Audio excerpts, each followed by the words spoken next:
Tá bem que essa quarentena acabou, voltar pro trabalho. Ângelo, acorda, Ângelo. Ângelo, acorda, a gente tá gravando. Ângelo, acorda, Ângelo, acorda! Estamos gravando aí, cara. Ainda tem, eu sei que já são 2 e pouca da manhã, mas tem um bocado de coisa pra gravar. A gente tava falando aí de viajar, que não sei o que, ir pra casa. Eu tava sonhando, velho, que tinha acabado a quarentena. E aí a gente podia sair de casa. Não acabou não, tem que ficar em casa ainda, tem que ficar. Mas isso me leva a pensar, o que será que vai acontecer quando acabar?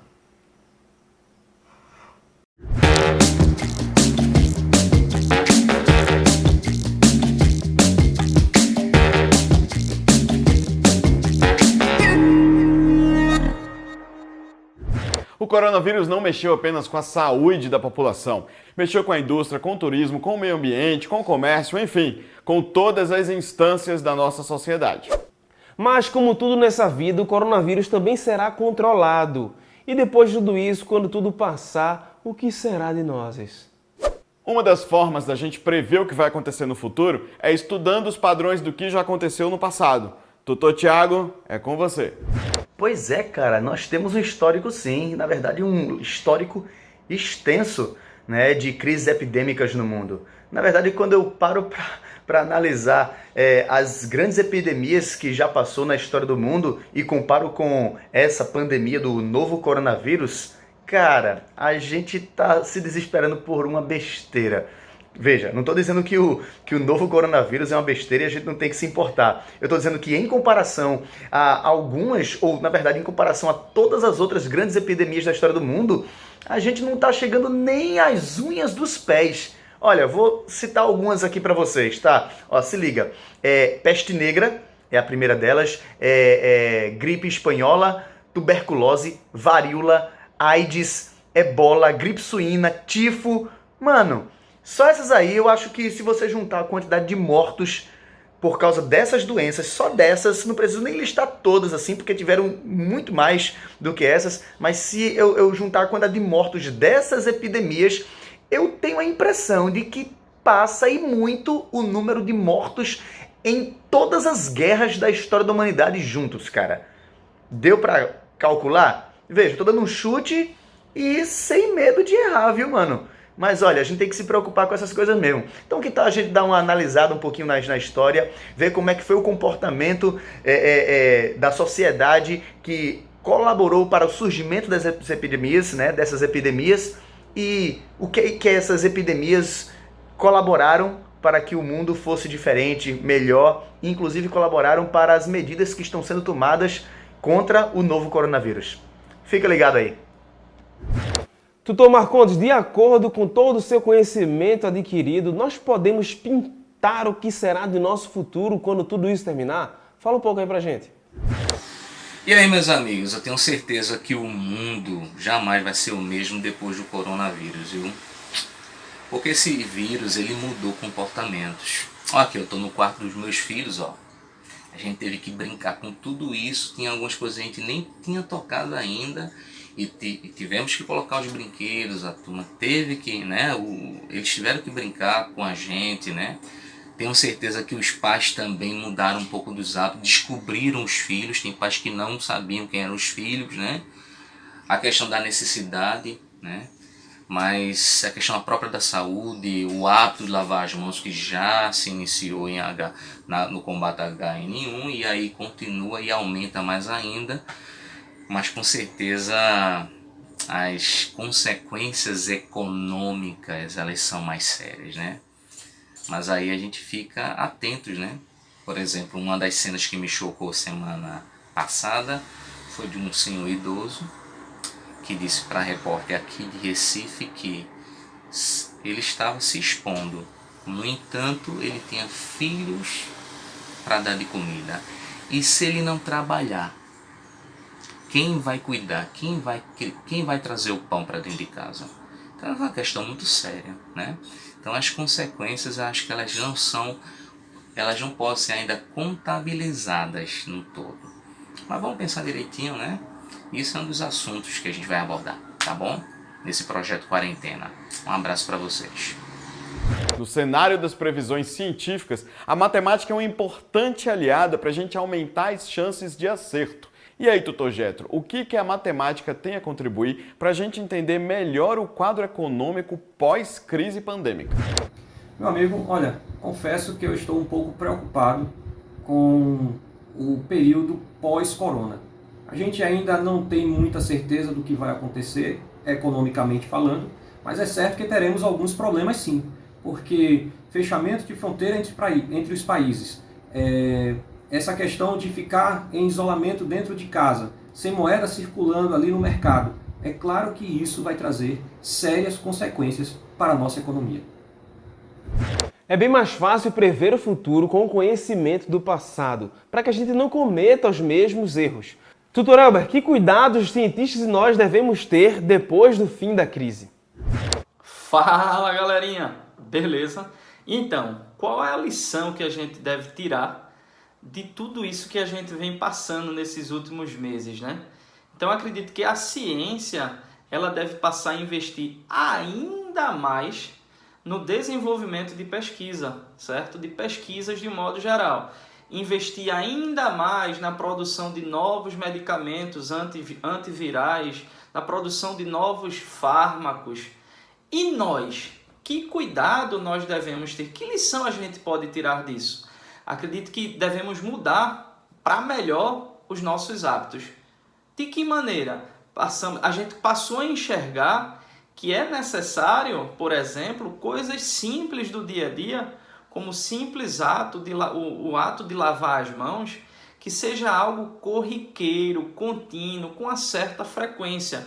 Por quê? Porque boa parte das pessoas ainda, por mais básico que seja, ainda não tem isso como um hábito frequente de vida. Então a gente começou a enxergar a importância da higienização básica em nosso dia a dia.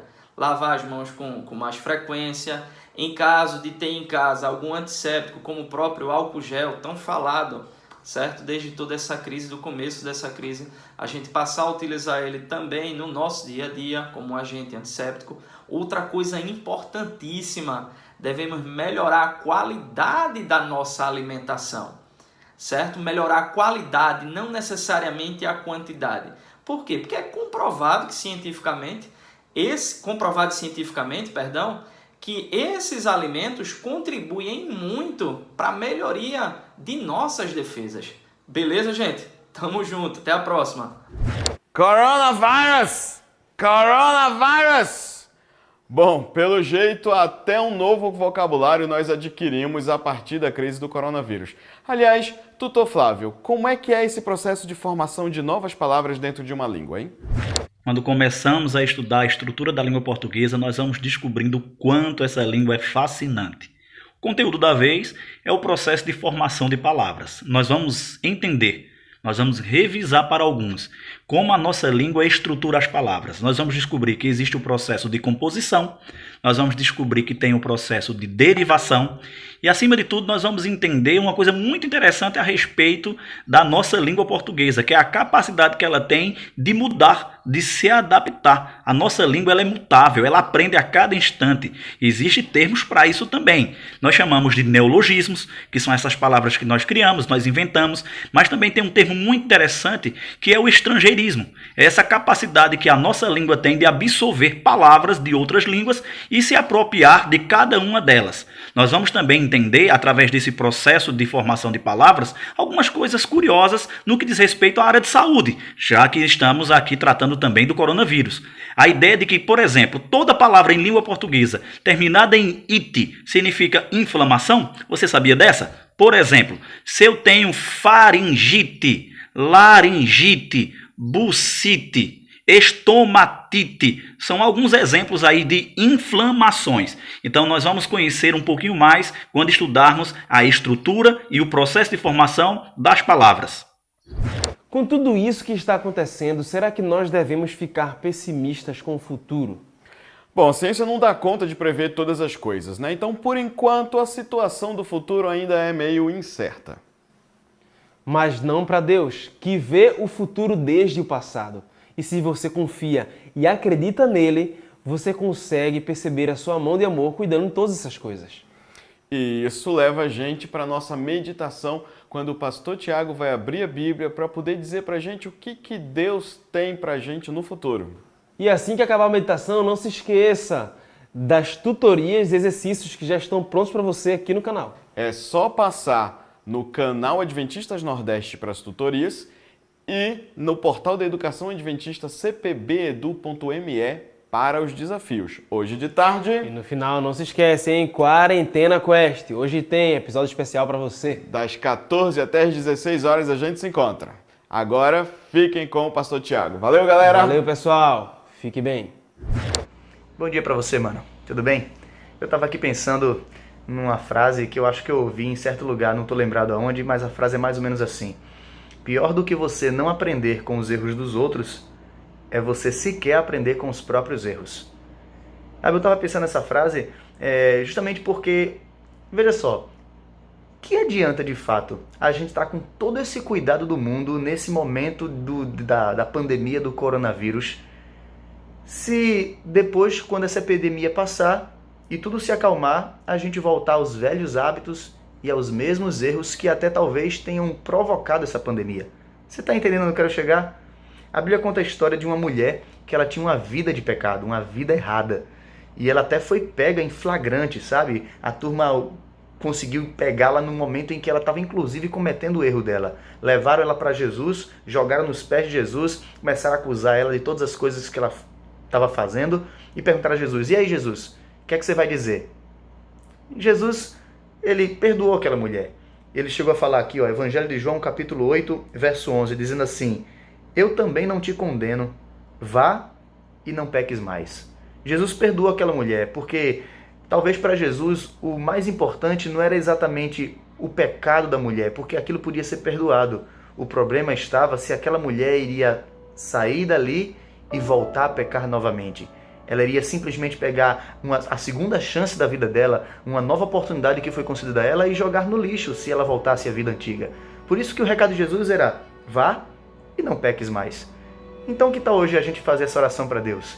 A gente tem uma vida de muitos erros, de alguns pecados, talvez aqueles pecados que a gente olha assim e fica até com vergonha de deixar público, mas nosso coração conhece. Mas a gente gostaria de dar fim a ele. Então que tal a gente pedir a Deus hoje que Ele possa nos libertar desse pecado, que esses erros a gente não cometa mais, que até essas questões do coronavírus, esses costumes novos que a gente está adquirindo agora, que a gente não perca isso de vista, nem quando a pandemia passar. Que a gente possa pensar assim: eu quero ser diferente, eu quero ser melhor, eu quero ser renovado por Cristo Jesus. Vamos orar? Nosso Pai, obrigado pela oportunidade que nós temos, Senhor, de poder ter uma nova vida, uma nova oportunidade em Ti. Sabemos que o Senhor nos perdoa os nossos pecados, então nos ajuda a não voltarmos para os mesmos erros. Te pedimos em nome de Jesus. Amém. Bom dia para você, mano. Até a próxima.